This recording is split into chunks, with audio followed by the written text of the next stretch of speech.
Well, I got the IM green light ready to go. So welcome everyone. I'll kick off the session today. I'm Kory Kellogg. I'm a Microsoft account executive, and I've been working with Silverfort. We started down this journey with a customer in particular, and there's a lot of benefit to what they have to offer in terms of a solution.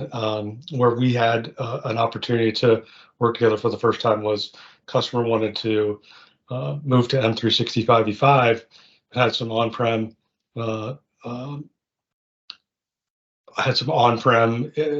environments that they had to deal with also, and so we were able to, with Silverfort's help, bridge that gap. And I'm glad to be able to say hello and welcome you all today, and allow them the opportunity to talk a little bit about their solution. So without further ado, Ron, I'll turn it over to you, and there you go.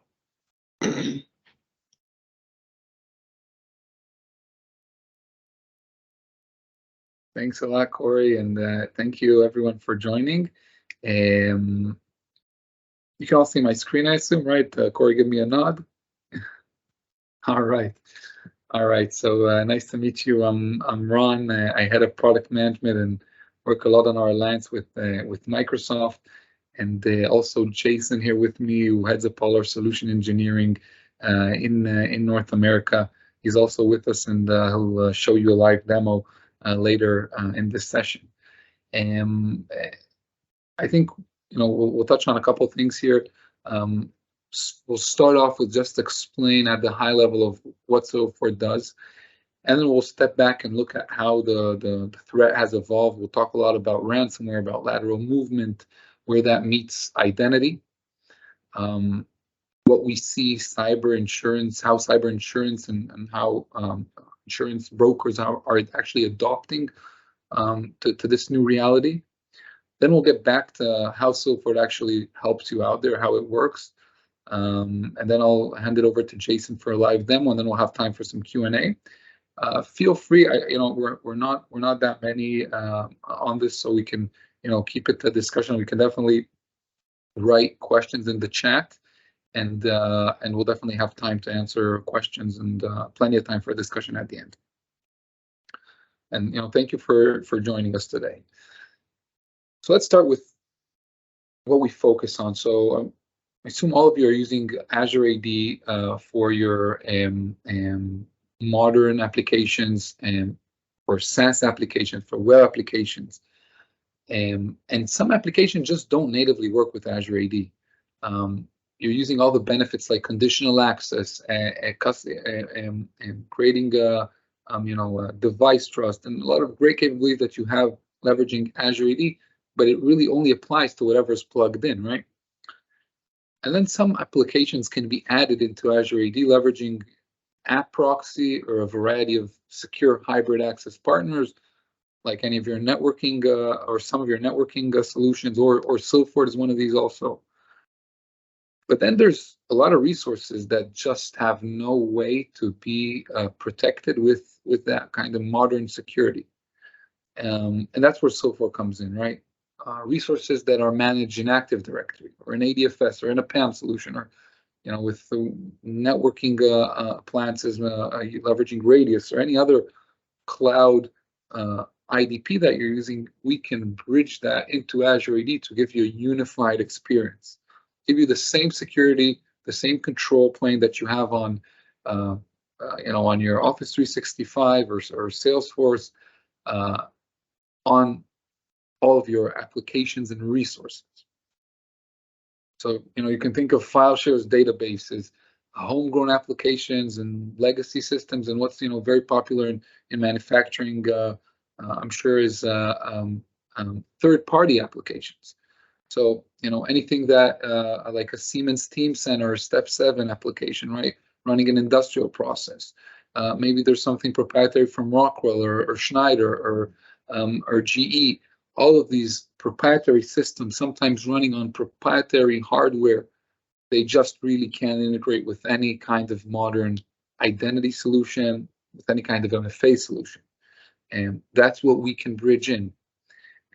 things like VDIs and endpoints, even machine-to-machine access are things that we can help you protect. And even when looking at the more standard resources, like think of access to a server, there's all the different interfaces of that server, like remote PowerShell or SSH or WMI. Any kind of administrative interface to a certain server doesn't talk with Azure AD out of the box, right? And that's what we bridge into Azure AD, so you can get the same security controls. Now let's get into the threat landscape, and I'm sure if you're here, you're well aware of this. And I think no industry is safe from cyber attacks, but and this was surprising to me as a stat, but manufacturing does get a lot of attention from attackers, if you can call that attention. Nearly a fourth of all ransomware attacks are on manufacturing. It's one of the top attacked industries. And my personal belief is it's due to the fact that IT and manufacturing is the core business, right? If you attack it with ransomware, the chances are the business is disrupted and companies might pay. There's a lot at stake, right? It's mission critical, and also there's a lot of legacy and systems that are hard to protect, or patching isn't as easy. I don't know if this still is the stat, but I remember a couple of years ago the most popular operating system in manufacturing networks and OT networks was Windows XP, right? So definitely popular for attackers. There's a lot of attacks. Probably the most known one, I think it's known because it's the damage. I don't think there was ever a cyber attack with as much damage as WannaCry, in excess of $10 billion. There's a lot of different estimates, but it was probably the largest in scale. And all of the other attacks that you see here, they were all eventually, they had a lateral movement and ransomware aspect to them. And now we speak about ransomware, but basically the attack, all those attacks, WannaCry, for instance, or any of those attacks, the ransomware itself is just one component in the attack, right? So you get an infected machine, you encrypt it, that's ransomware at work. But if it's one infected machine, that's a local event. The problem starts when you combine ransomware with lateral movement, and then you have multiple infected machines, and we usually just call that a ransomware attack, but it's actually the lateral movement. And when you have execution of ransomware at scale, where there's critical business impact, that's the real thing that makes it impactful. Now, I would like to argue, so we're talking about ransomware, then you need lateral movement to make it big. I want to argue and explain that lateral movement is actually an identity threat. Okay? And the reason is, so there's a user account. Once that account gets compromised, there's your local event, right? Lateral movement happens by leveraging the compromised user, logging into any endpoint it can access, or any server it can access, or any app it can access. And once you're on that server, you can compromise it, extract credentials from the LSAS, get more compromised users, and then go on and on. Now, I said that in words, but these days all of this is executed automatically. It's not like a manual process where someone's behind the keyboard and let's search for credentials. All the Mimikatz demos. It's all scripted these days, right? And the barrier to entry, or how hard it is to do attacks like this, it's become very simple and commoditized in many ways. So lateral movement is an identity threat. Now, let's for a second touch on the economy of a ransomware attack. So you have credential hunters, right? And they'll get credentials through social engineering, phishing. At the end of the day, you'll find credentials of a large enough company in the dark web.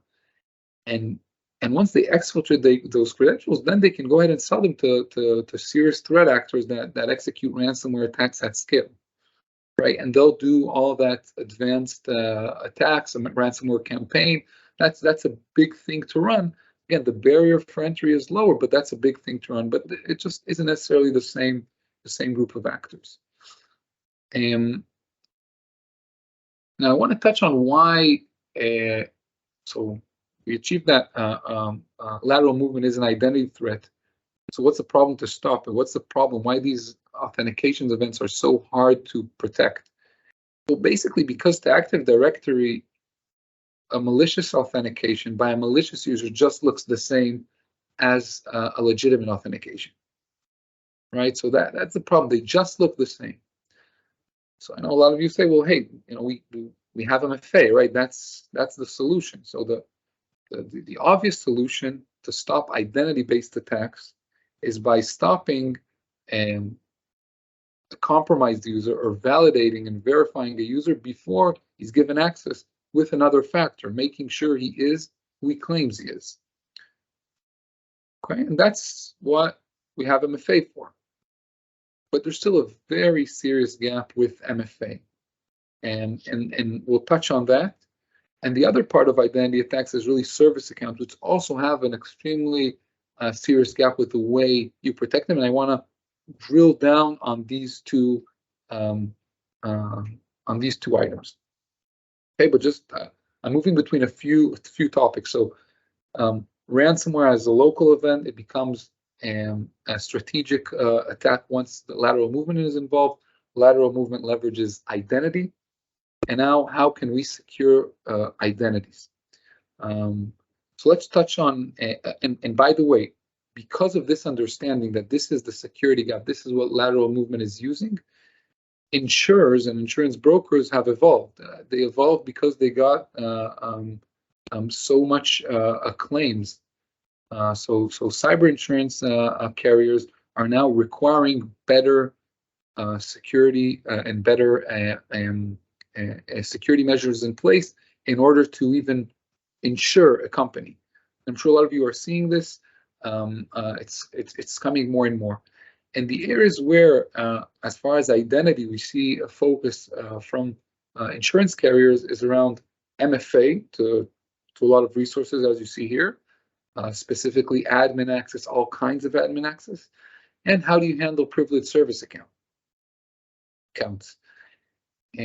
And these are requirements. Again, the list you see here is is kind of a mesh of probably read through around 20 or 30 different and documents or requirement documents that were handed out to our customers, and they more or less look the same. There's small variation, but it comes down to what you see here.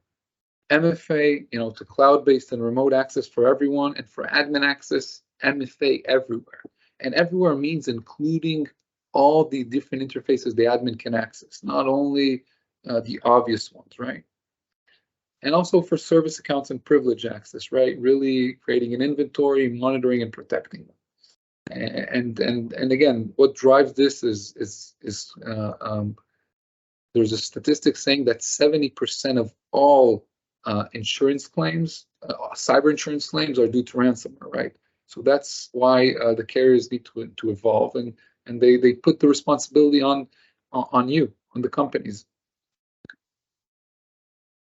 So what's the problem with MFA? The way, the main problem with, we call it legacy MFA, or any kind of MFA you can find in the market. There's a lot of MFA vendors, right? We didn't invent that. Is that once a user account is compromised, it can access Active Directory using a variety of interfaces. Some of them, there is no way to protect. So command line, remote PowerShell, WMI, and others, these are unprotectable interfaces. And there's no available MFA. Let alone there's many resources that can be protected, like we mentioned, homegrown applications, legacy applications, etc. Or another graphic that kind of describes this in a better way, and I like. In many cases, there's a feeling that we have MFA, so we countered that identity threat. But the truth is, there's so many other ways in. The reality is that MFA doesn't cover you unless you really covered all interfaces. Now, the interesting thing is that the insurance brokers caught up with this, right? They actually asked for admins that all the access interfaces need to be protected. So they caught up with understanding this, and again, it's based on claims they had to pay. And so, you know, there is a huge blind spot in MFA, and this is one of the key things that we saw. On the service account front, there's also limited visibility, right? There's also a blind spot because you really, you know, rarely know how they're acting. In many cases, they're very privileged, which makes them ideal targets. In some cases, there's maybe an account owner assigned, but still that account owner doesn't have any way to monitor the account, and has no idea how it's, so if it was stolen as being used, there's really no way to protect it. And in many cases, PAM is just too cumbersome, right? So you can try to vault service accounts, and a lot of companies are trying to do that journey, but it's extremely cumbersome. In most cases, it just isn't in place. And so there's an extremely high exposure to compromise. And again, the insurers picked up on that. Okay. Now, if any of this was sounds like something that, and if you're here, I assume these are things that you want to cover, you want to solve. I want to have a quick overview of how Silverfort is architected. What's so special about our identity protection solution, our MFA solution, and how we bridge it into Microsoft Azure Active Directory. What's so special about what we do that allows us to cover? How does the magic work? Okay. So users and service accounts and any kind of account authenticates to resources, whether on-prem in the cloud, leveraging authentication protocols. There could be a whole variety of end target servers or resources. They all can be special snowflakes, but at the end of the day, there's a handful of authentication protocols.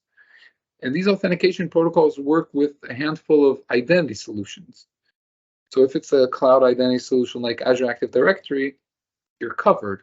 You have MFA, identity protection, out of the box, it works. But then there's a bunch of identity solutions like Active Directory, ADFS, you know, Radius, all kinds of federation servers that, you know, just don't support anything out of the box. And what we do is that's the point where we integrate. So we integrate into your identity solution. You don't touch your resources in any way. Let's take Active Directory, for example, because it's I think one of the most popular identity solutions in the world. And so we integrate by installing an adapter, a lightweight adapter on your domain controllers, on your servers. And then in turn, those domain controllers get configured to forward authentication requests to Silverfort for a second opinion. So basically your Active Directory infrastructure checks username and password. If that checked out, it asks Silverfort if another verification is needed. Okay. And what we'll do is we'll reach out to Azure Active Directory and, you know, potentially trigger an MFA prompt, or potentially trigger you know, usage of a FIDO2 token or any kind of authentication factor you have configured in Azure AD. But when needed, when configured in conditional access, we will step up authenticate any of these access requests. Usually, for most access requests, we do nothing. Right? We just monitor them, right? But for ones that are, you know, based on policy or based on risk, require another authentication factor, then we'll stop them and reach out to the end user and ask them, hey, is that you accessing the server? Please MFA. So basically the exact experience that you're used to when you log into Teams or when you log into Office 365, we're just extending that to any resource. Okay, and we do this in a very non-intrusive manner, and that's part of the special sauce here. This is something that we built in a lot of collaboration with Microsoft, and you know, working through since Silverfort was founded, basically working through the Microsoft incubator and until these days, where we're working very closely with Microsoft and integrating into more and more features of Azure Active Directory, and in general the whole Microsoft Security Suite. I'll pause for questions on the architecture, and then next up is a demo. So if this was boring, I hope the next part will be intriguing. But if there are any questions, I'm not monitoring the chat on anything that we covered until this point. Please feel free to jump in and ask.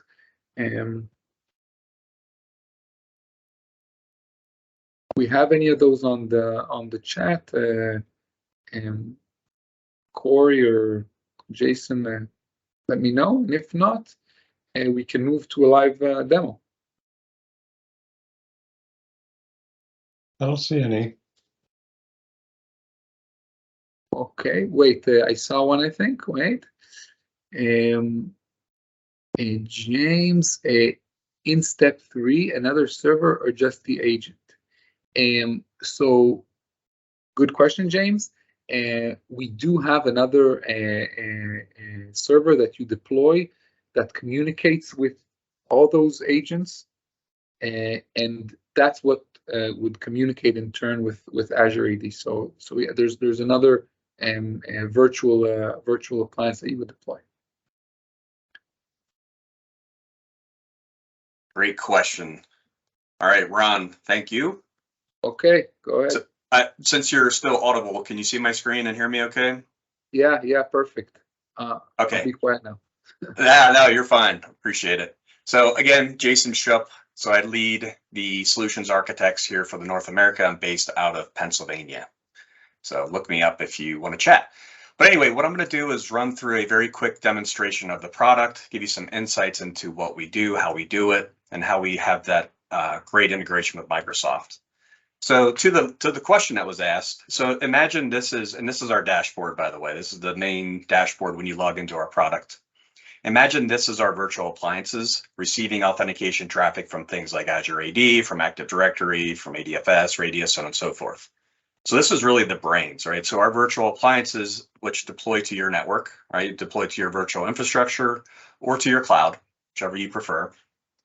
This is sort of the brains and the processing engine behind all this authentication traffic, right? So we take the heavy lift of all the authentication traffic and move it off of the domain controllers, and we process it here. So huge advantage when you're looking at Silverfort plus Microsoft.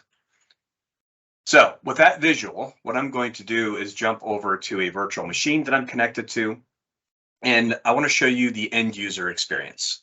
So this is me, obviously. I'm connected to the Silverfort lab. I have Silverfort running in the background that's integrated in with our domain controllers. I have Azure AD also involved here. And this is what you can expect after you've deployed Silverfort and done this integration with Microsoft.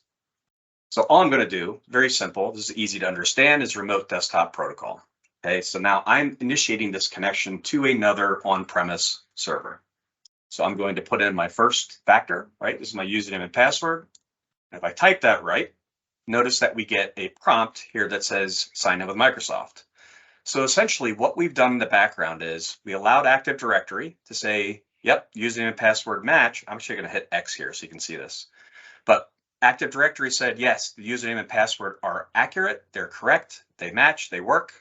We're going to pass this off to Microsoft AD and let the power of Microsoft AD or Microsoft Azure AD with conditional access policies, whatever policies you have applied there, take the action, right? And that could be any one of the great security controls that Microsoft offers and apply that to on-premise Active Directory.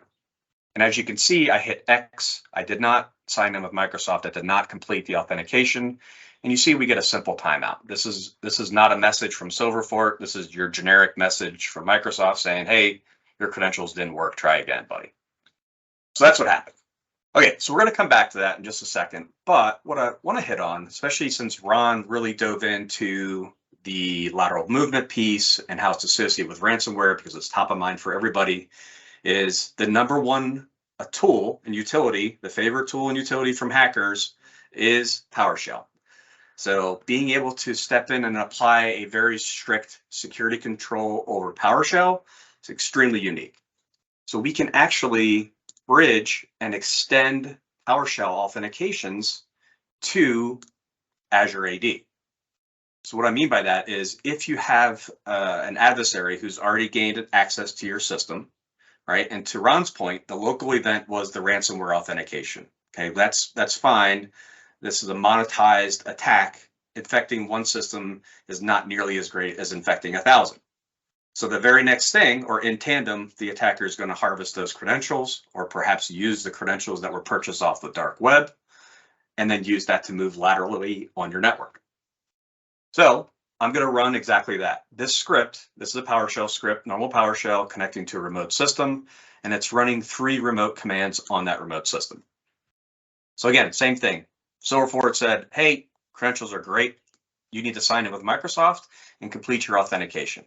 So all of this is coming from Azure AD. So if I can type my password in correctly, you'll see when I hit sign in, this goes out, applies my conditional access policies, which I have any one of these options. I'm going to click approve with my Microsoft Authenticator app. And in the background, you can't see this, but I'm going to hit approve. So I've now hit approve on my device. And if you have Microsoft Azure AD, you'll see this is the exact same process that you've seen or done hundreds of times, and we're done. And lo and behold, in the background, the PowerShell command actually finished. So effectively what happened was I started a PowerShell remote session, went to connect to a remote system behind Active Directory, and applied the power of Microsoft Azure AD's conditional access policies to that PowerShell authentication. Okay, once I'm signed in, so the command finished, and again, had I hit the X or not continued the authentication, this would have failed. So now if we come back to the RDP session, go ahead and put my credentials in again. And again, same thing. So we can just sign in here, and for each one of these authentications, what you're going to see is single sign-on take effect. So again, we've allowed and extended, I didn't have to enter my credentials again. Single sign-on policies that are configured within Azure AD also apply now to Active Directory, and we just successfully signed into that server without having to authenticate again using my cached credentials from Azure AD, all on-premise, all behind Active Directory. So where are the limitations? There are none. And what I mean by that is anything that authenticates to Active Directory, right? Could be we had a customer come to us with a manufacturing enterprise grade saw, like the saws that you would use to cut wood. They said, hey, we have these saws that are AD authenticated. Can we apply MFA to them? Absolutely. We can apply MFA. We can also apply other access policies to allow, deny, restrict based on user, based on time, all kinds of good stuff. So there really is no limitation. If it successfully authenticates into AD or Radius or some other protocol, especially the old legacy protocols, we're going to be able to take an action on it. Okay, so back to the console. So a couple things I want to show you here. One is how hard is this, right? It sounds like a complex task. Looking at the application discovery, so we actually, and again, it goes back to that original dashboard of seeing all the authentications. We know this is a Radius authentication. We know that this is Azure AD authenticated. We know we have some Active Directory authentications there. So let's pretend that this is my saw, right? This is my giant wood saw, and I need to extend MFA and the Azure conditional access policies to the saw. I click Bridge to SSO. It populates the entire policy for me. I put in my users, groups, or OUs who are affected by this policy, and then I click Save. That's it. This syncs to Active Directory. It applies our policy internally, and within 2 minutes, you'll have MFA applied to your manufacturing saw or whatever else it is that you have connected to Active Directory. So with the MFA piece, it's quite literally as simple as that, and you can build complex policies around this if you wanted to. You can do other things. For the purpose of this discussion, we'll leave it at that. Now, the last thing I want to touch on a little bit more in depth is service accounts. So along with the user identities, the adversary is not just after you and me, they're after these accounts that are functioning as service accounts. Why? Because unfortunately, oftentimes they're forgotten about, right? And they also have incredible commit permissions to do whatever the heck they want on your network. So these are always going to be a target for your network. And unless you're one of the very, very rare and few organizations that I've spoke to or I've talked to in the past year and a half, you probably don't know where all your service accounts exist. So that's problem number one, right? Problem number one is the service account itself, but not knowing that it's there is even a bigger problem. So what you're looking at here is a listing of every single service account that we know about. How do we know about it? So the first thing that we do is we discover service accounts. So if you have a particular naming standard for a service account, they all start with SDC. We can key off of that. If they all live in a specific group or OU within Active Directory, we can pull directly out of those groups and populate this list. If you have service accounts that you don't know exist, we're also going to find them. Well, how do we do that? We use AI, we use some analytics and other algorithms to identify machine-to-machine activity, right?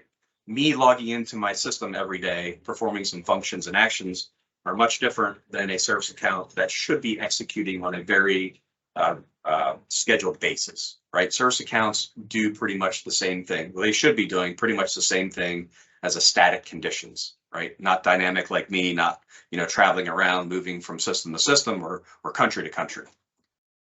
So once we've identified and we understand where that those service accounts exist, we also start building patterns of how they're executing. What I mean by that is, I know that this service account listed right here has executed from 11 different sources and has gone to 13 different destinations. Okay, so now I know the dependencies of the service account. This is another problem that's encountered when you're trying to identify and protect service accounts. If you're onboarding a PAM solution, right? Understanding dependencies is key to making sure that you don't break those applications from their legitimate activity. So we can tell you all that information just simply by running and looking and collecting all of your authentications.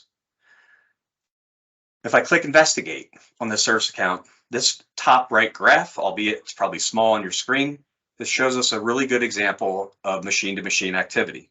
Very static, very consistent. This is consistently 8 authentications throughout the day, and that bumps up to 10 every single day. All right, so with patterns of behavior like this, we can say, look, this is not Ron, right? Ron barely logs in at all, right? This service account is logging in consistently all the time, exactly the way you see it on this graph. We track every single authentication. We track all the sources. If you want to click and export a list of all your sources to ingest into your PAM or other security tool, go for it. We also track risk indicators from these accounts. We also integrate with Microsoft at this level to pull in their valuable risk-based identified information from Defender for Identity, Windows Defender, other tools that they have to populate this so you have a single place to go view your risk data. Once we've done this, once we've first discovered the service accounts, once we know the dependencies and we understand how it's functioning and the fact that it's supposed to be running and it's supposed to be running from these sources and destinations, we can then apply policy. We can alert. So we automatically build a policy based on these sources and destinations, give you the ability to come in and manage these and toggle these on and off. Nope, this one's not supposed to be authenticating. I'm going to stop that authentication. And then if there's any deviation to this, what we refer to as virtual fencing, we'll alert you. Or you can set it up to alert to your SIM. So you get a real-time notification to your SIM and this is happening. Or the true virtual fencing piece comes in when we actually block access. Blocking access means this service account, I don't care if you have the credentials. I don't care if it's been around for 20 years and no one's rotated the password. Do what you want, but it's only going to function within the confines that I've allowed it to. Hence the virtual fence around it. Okay. And then the last thing I'm going to talk about really quickly is just our insights. And again, I mentioned our integration with not only Azure AD, but also Microsoft's security tools and taking that valuable information and blending it with our valuable information to give you a holistic view of your enterprise, both Azure AD, both Active Directory, or any identity solution that you've used, ADFS, so on and so forth. And that's where you're going to see that information here. And then also the ability to drill into top risky users, resources, and then get additional logging about these activities. So with that, I am going to pause for additional comments or questions. And again, please blow up the chat if you have questions.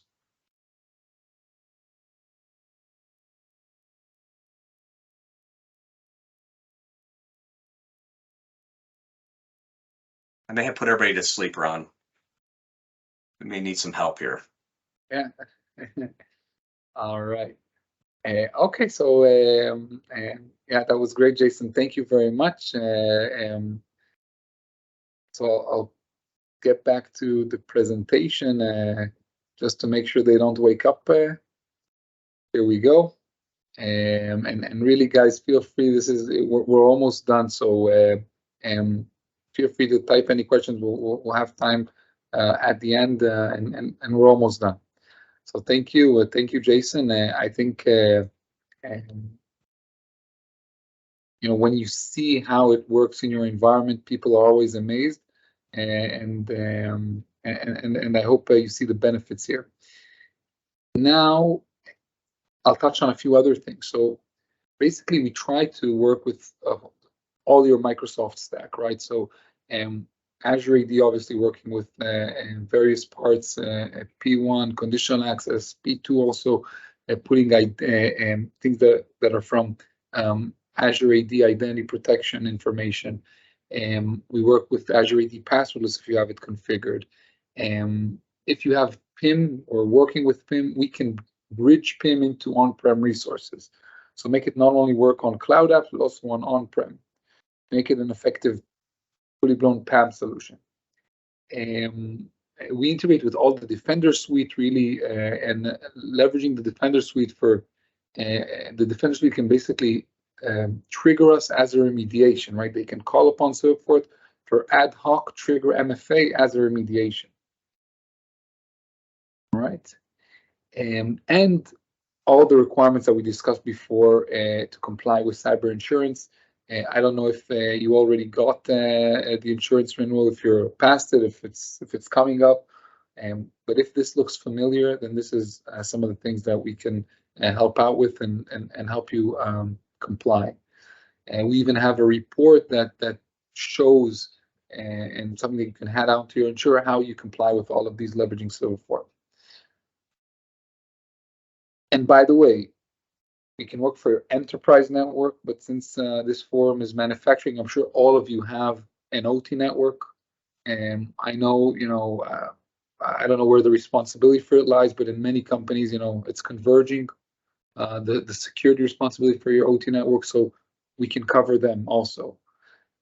Due to our architecture, right? It's if you understood our architecture, you understand why we can cover all these systems. If you have AD in place, no matter how they're working, we can cover them.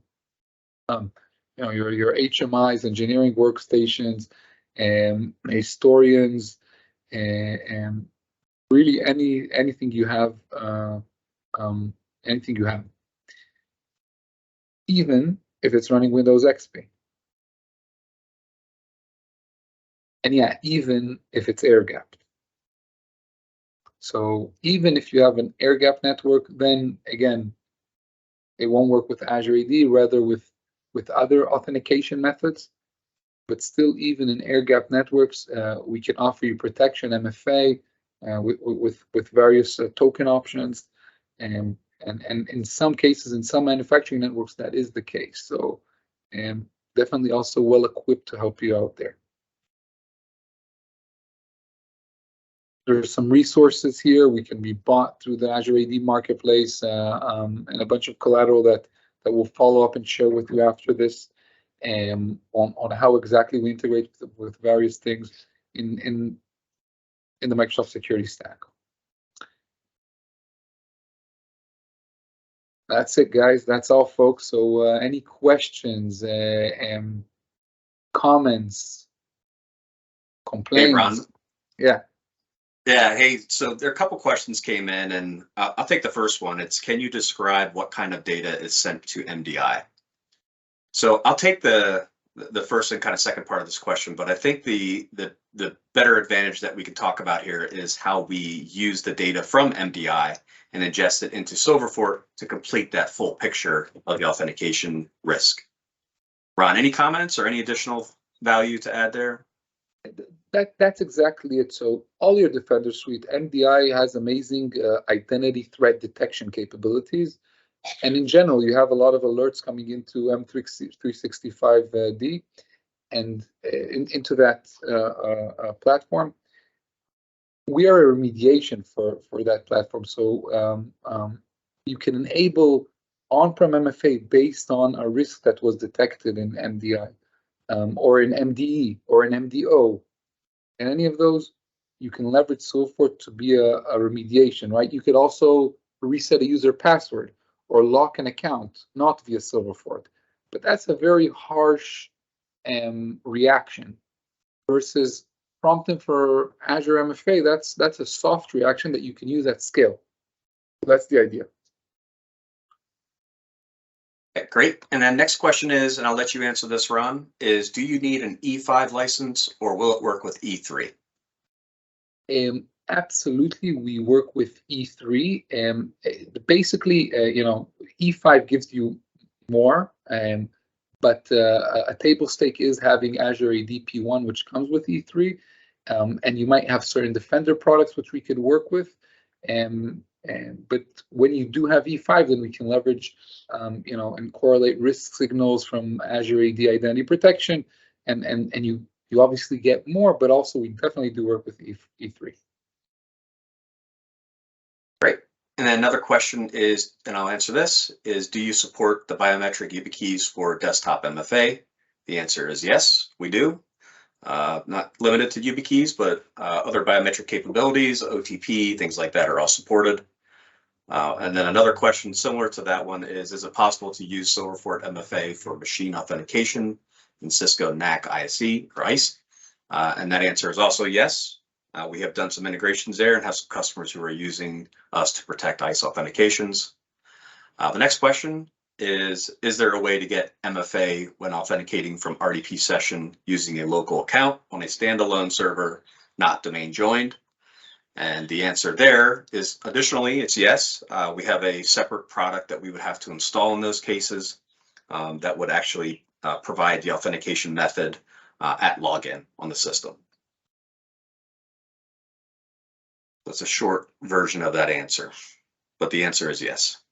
Ron, any other comments on the questions that have come in?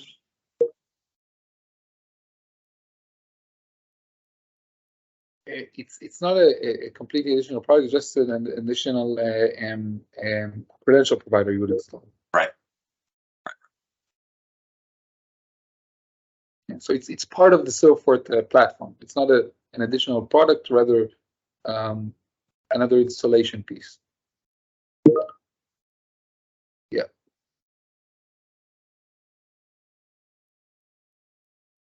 All right.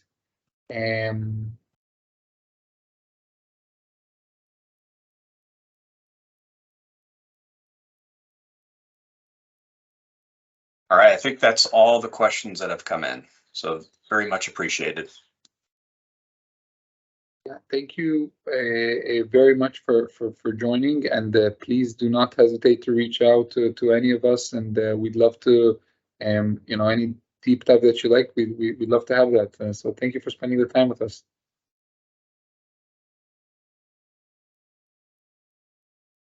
Thanks, everyone. Have a good afternoon.